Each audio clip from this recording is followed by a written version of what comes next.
우리 사회 깊숙이 자리 잡고 있는 그림자, 바로 사이비 종교에 대해 이야기해보려 합니다. 특히 많은 분들이 궁금해하시는 통일교, 신천지, 하나님의 교회, 그리고 사회적 물의를 일으키고 있는 단체들을 중심으로 팩트에 기반한 따뜻한 조언을 드리고자 합니다. 이 정보가 여러분과 여러분의 소중한 사람들이 현혹되지 않고 건강한 삶을 영위하는 데 도움이 되기를 진심으로 바랍니다. 우리는 이 복잡하고 때로는 위험하기까지 한 사회 현상을 이해하고 스스로를 보호하며 주변 사람들에게 올바른 정보를 제공할 수 있는 역량을 키워야 할 것입니다. 사이비 종교의 영향력은 개인의 삶을 넘어 사회 전체의 안정과 건강까지 위협할 수 있기 때문입니다. 사이비 종교는 종교라는 이름을 가장하여 사람들의 마음을 현혹하고 우리 사회에 크고 작은 악영향을 미치는 단체들을 말합니다. 이들은 헌법이 보장하는 종교의 자유라는 울타리 뒤에 숨어 때로는 반사회적인 행태를 보이기도 합니다. 단순히 이상한 종교라고 치부하기에는 그 피해가 너무나도 심각합니다. 그렇다면 우리는 이들을 어떻게 구별하고 경계할 수 있을까요? 그들의 특징을 함께 심층적으로 살펴보겠습니다. 사이비 종교의 가장 두드러지는 특징 중 하나는 바로 교주를 신격화한다는 점입니다.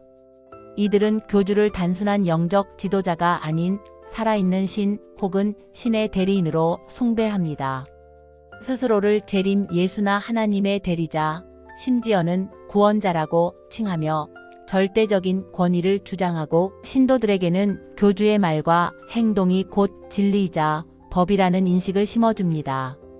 이러한 교주 신격화는 비판적 사고를 마비시키고 교주의 지시라면 어떠한 행동도 정당화될 수 있다는 위험한 신념으로 이어지곤 합니다. 또한 세상의 종말이 임박했다는 종말론을 끊임없이 주장하며 신도들에게 불안감을 조성하고 이 불안감을 이용해 자신들에게 더욱 헌신하도록 유도합니다. 세상이 곧 멸망할 것이니 오직 우리 교단을 통해서만 구원받을 수 있다는 메시지는 극심한 공포와 함께 유일한 탈출구는 오직 자신들이라는 인식을 심어주는 강력한 도구로 작용합니다. 이러한 종말론은 신도들이 현세의 삶을 포기하고 모든 것을 교단에 바치게 만드는 주요한 기제가 됩니다. 신도들에게는 절대적인 헌신과 복종을 강요합니다. 이는 단순한 신앙생활을 넘어 신도들의 삶 전체를 지배하려는 시도로 이어집니다. 금전적 착취는 기본이고 교단의 이익을 위한 노동력 착취, 심지어 성적 학대로까지 이어지는 경우도 있어 심각한 사회적 문제가 되고 있습니다. 이러한 과정에서 신도들의 가정은 파탄나고 학업을 중단하거나 직장을 포기하는 등 정상적인 사회생활이 어려워지는 안타까운 상황이 발생하기도 합니다. 가족과의 단절, 사회적 고립은 사이비 종교가 신도들을 더욱 효과적으로 통제하는 수단으로 활용됩니다. 또한 사이비 종교는 신도들에게 적극적인 포교 활동을 강요하며 이로 인해 신도들은 사회로부터 고립되기 쉽습니다. 전도라는 이름 아래 강압적인 포교 활동을 벌이게 하고 그 과정에서 기존의 인간관계가 파괴되기도 합니다. 최근에는 온라인과 오프라인을 넘나드는 하이브리드 방식으로 포교 활동을 진화시키고 있으며 유튜브, 소셜미디어, 온라인 커뮤니티 등을 통해 젊은 세대에게도 접근하고 있습니다. 심지어 사회봉사나 자원봉사 활동을 통해 긍정적인 이미지를 위장하기도 합니다. 깨끗하고 선한 이미지를 내세워 사람들의 경계를 허물고 신뢰를 얻은 뒤 서서히 자신들의 교리를 주입하는 교묘한 수법에 많은 분들이 속아 넘어가고 있습니다. 이러한 위장 포교 방식은 일반인들이 사이비 종교의 실체를 파악하기 어렵게 만들어 피해를 키우는 주요 원인이 됩니다. 이제 구체적인 사례를 통해 그 실체를 좀 더 자세히 들여다보겠습니다. 먼저 통일교 정식 명칭은 세계평화통일가정연합입니다. 문선명을 교주로 하며 대규모 합동 결혼식으로 대중에게 잘 알려져 있습니다. 통일교는 종교 단체를 넘어 정치, 경제, 교육, 언론 등 사회 전반에 걸쳐 막대한 영향력을 행사해 왔습니다. 정치권과의 유착 관계는 여러 차례 논란이 되었으며 교주 일가의 재산 상속 문제 그리고 일본 신도들의 막대한 헌금 문제는 끊임없이 사회적 논란의 중심에 서 왔습니다. 특히 최근 아베 신조 전 일본 총리 피격 사건과 통일교의 연관성이 보도되면서 다시 한번 전 세계의 이목을 집중시켰습니다. 아베 전 총리의 어머니가 통일교 신자였고 통일교가 일본 내에서 막대한 자금을 모금해 왔다는 사실이 드러나면서 일본 사회는 물론 국제사회에서도 큰 파장을 일으켰습니다. 이러한 사건들은 통일교가 단순히 종교의 영역에만 머무는 것이 아니라 사회 전반에 미치는 영향이 얼마나 크고 복잡한지를 여실히 보여주고 있습니다. 또한 이들의 조직적인 활동과 자금력은 우리가 생각하는 것 이상으로 광범위하다는 점을 인지해야 합니다. 다음은 신천지 예수교 증거 장막 성전입니다.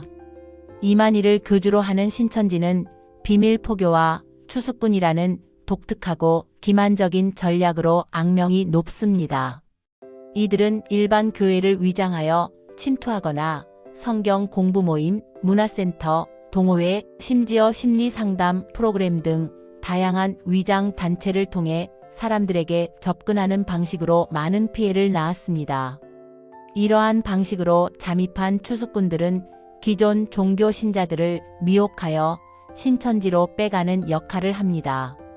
2020년 코로나19 팬데믹 당시 신천지는 대규모 감염, 확산의 주범으로 지목되어 전 국민적인 비난을 받았습니다.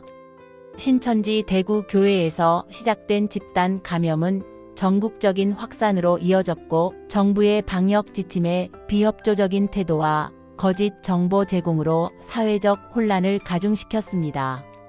이 사건을 통해 신천지의 폐쇄적인 운영 방식과 비상식적인 행동들이 얼마나 큰 사회적 파장을 일으킬 수 있는지 우리는 분명히 목격했습니다. 신천지에 빠진 신도들은 가정 파괴, 학업 포기, 직장 이탈 등 삶의 전반에 걸쳐 심각한 피해를 경험합니다. 이들은 신천지라는 울타리 안에 갇혀버리고 가족과 친구들과의 관계는 단절되는 경우가 비일비재합니다. 신천지 교리만이 유일한 진리라고 교육받으며 외부 세계와의 접촉을 차단당하고 교주의 말에만 맹목적으로 따르도록 세뇌됩니다. 이러한 정신적, 육체적 착취는 신도들의 자율성과 주체성을 파괴하고 그들의 삶을 황폐하게 만듭니다. 이처럼 신천지에 대한 부정적인 인식은 우리 사회 전반에 깊게 뿌리내려 있으며 공공기관에서도 신천지 관련 건물 건축에 부정적인 입장을 보이는 등 그 심각성을 인지하고 있습니다. 이러한 사회적 낙인은 신천지 신도들이 다시 사회로 복귀하는 것을 더욱 어렵게 만들기도 합니다. 마지막으로 하나님의 교회 세계복음 선교협회입니다.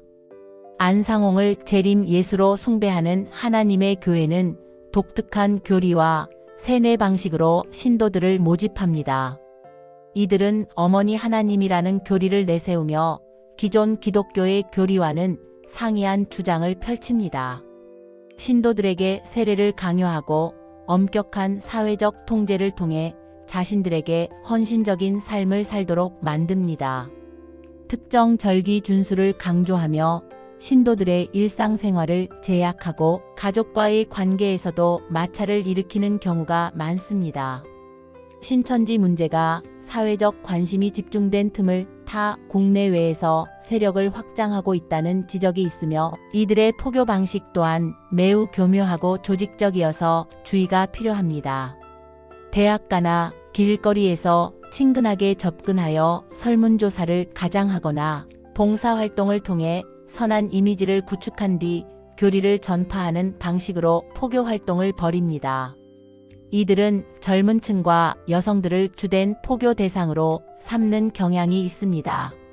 이 외에도 우리 사회에는 다양한 형태의 사이비 종교들이 존재하며 각각의 단체들은 자신들만의 독특한 방식으로 사람들을 현혹하고 피해를 입히고 있습니다. 기독교 복음 선교회, 즉 JMS는 정명석을 교주로 하며 성범죄와 관련된 논란이 끊이지 않고 있습니다. 정명석 교주는 여러 여성 신도들에게 성폭력을 가한 혐의로 유죄 판결을 받았음에도 불구하고 여전히 많은 신도들이 그를 추종하고 있습니다. 최근 넷플릭스 다큐멘터리 나는 신이다. 신이 배신한 사람들을 통해 JMS의 끔찍한 실체가 폭로되어 많은 사람들에게 충격을 주었으며 이 다큐멘터리는 사이비 종교의 잔혹성과 피해자들의 고통을 생생하게 전달했습니다. 구원파 역시 이재록을 교주로 하며 예수의 재림을 주장합니다. 이재록 교주는 여러 여성 신도들을 성폭행한 혐의로 징역형을 선고받았으며 그의 징역형 선고에도 불구하고 여전히 사회적 문제가 되고 있습니다. 이처럼 사이비 종교는 개인의 삶뿐만 아니라 사회 전체에 얼마나 심각한 해악을 끼칠 수 있는지를 보여주는 아픈 현실입니다. 이들은 종교의 자유라는 이름 아래 인간의 기본권을 침해하고 사회적 불신을 조장하며 건강한 공동체를 파괴하고 있습니다. 그렇다면 우리는 이러한 사이비 종교 문제에 어떻게 대처하고 우리의 소중한 사람들을 보호할 수 있을까요? 프랑스나 중국 같은 일부 국가에서는 사이비 종교에 대한 정부 차원의 법적 규제를 시행하거나 민간 차원의 안전장치를 운영하며 적극적으로 대응하고 있습니다. 예를 들어 프랑스는 사이비 종교의 인권 침해 및 불법 행위에 대해 엄격하게 법을 적용하고 있으며 중국은 사이비 종교를 사회 안정에 위협이 되는 요소로 간주하여 강력하게 단속하고 있습니다. 우리나라도 사이비 종교에 대한 법적 규제의 필요성이 꾸준히 제기되고 있지만 종교의 자유침해 논란과 맞물려 어려움을 겪고 있는 것이 현실입니다. 하지만 시민들의 피해를 막기 위한 최소한의 법적 장치 마련은 반드시 필요하다고 생각합니다. 피해자 지원 시스템 강화도 중요합니다. 사이비 종교로부터 벗어나려는 이들이 기댈 수 있는 상담센터, 법률 지원, 심리치료 등 실질적인 도움을 제공하는 시스템이 더욱 확대되어야 합니다. 또한 사이비 종교로부터 벗어난 이들이 사회에 다시 정착할 수 있도록 사회적 편견 없이 포용하고 지원하는 노력이 필요합니다. 하지만 법적 규제만이 유일한 해결책은 아닙니다. 정부 주도의 법적 제재 외에도 사이비 종교의 사회적 역기능과 일탈이 드러날 때마다 우리 사회는 지속 가능한 사회적 안전망을 구축하기 위해 노력해야 합니다. 이는 단순히 처벌에만 그치는 것이 아니라 예방과 치유를 아우르는 포괄적인 접근이 필요하다는 의미입니다. 가장 중요한 것은 바로 우리 시민들의 의식 강화입니다. 사이비 종교의 위험성을 정확히 알고 그들에게 현혹되지 않도록 스스로를 보호하는 것이 중요합니다. 이를 위해 사이비 종교 피해 예방을 위한 교육과 상담을 강화해야 합니다. 학교, 지역사회, 그리고 미디어를 통해 사이비 종교의 특징과 위험성을 알리고 피해 발생 시 도움을 받을 수 있는 창구를 마련하는 것이 시급합니다. 특히 청소년과 청년층을 대상으로 한 예방 교육은 그들의 미래를 보호하는 데 필수적입니다. 또한 가족 구성원 간의 대화와 관심은 사이비 종교로부터 가족을 지키는 가장 강력한 방패가 될 수 있습니다. 서로의 변화를 민감하게 감지하고 어려움을 함께 나누는 자세가 중요합니다. 또한 기성 종교계 역시 자정의 노력을 기울여야 합니다. 때때로 기성 종교 내부에서도 사이비 종교와 유사한 행태를 보이는 사례가 적지 않습니다. 권위주의적인 운영, 맹목적인 복종 요구, 금전적 착취, 그리고 교주의 비리 등은 건강한 종교 공동체의 발전을 저해하고 사이비 종교에 대한 경계심을 약화시킬 수 있습니다. 건강한 종교 문화 조성을 위해 종교계 스스로 성찰하고 변화하려는 노력이 필요합니다. 참된 종교는 사랑과 봉사를 바탕으로 사회에 긍정적인 영향을 미쳐야 합니다. 마지막으로 넷플릭스 다큐멘터리 나는 신이다.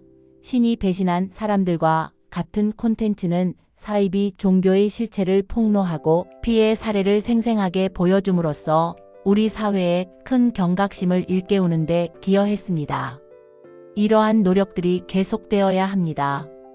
언론과 미디어의 역할 또한 매우 중요합니다. 대중에게 정확한 정보를 제공하고 사이비 종교의 문제점을 꾸준히 고발하며 사회적 논의를 활성화해야 합니다. 사이비 종교 감별법으로는 몇 가지 중요한 단서가 있습니다. 만약 어떤 단체가 자신들이 주장하는 교리만이 유일한 진리이며 다른 모든 종교는 잘못되었다고 주장하거나 과학적 증거 없이 증명이 불가능한 주장을 맹신하도록 강요한다면 깊이 의심해 보셔야 합니다. 또한 특정 인물을 맹목적으로 추종하고 그 사람의 말에 무조건적으로 복종하도록 강요한다면 위험 신호입니다. 가족 및 친구들과의 관계 단절을 유도하고 외부와의 소통을 차단하며 재산이나 시간을 과도하게 요구한다면 분명한 위험 신호입니다. 이들은 신도들의 자유로운 사고를 억압하고 독립적인 판단력을 마비시키려 합니다. 이러한 특징들을 잘 기억하고 주변에 알리는 것이 중요합니다. 사랑하는 가족, 친구, 그리고 우리 자신을 사이비 종교의 위험으로부터 지키기 위해 우리는 더욱 깨어 있어야 합니다. 팩트에 기반한 정확한 정보를 습득하고 건전한 비판 의식을 갖추는 것이 중요합니다. 의심스러운 점이 있다면 전문가나 관련 기관에 문의하여 사실 여부를 확인하는 용기가 필요합니다.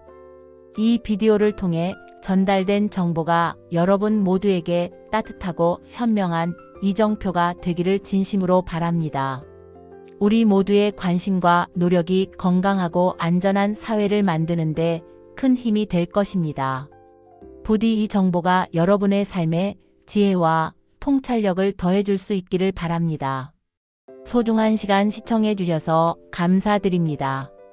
건행하세요.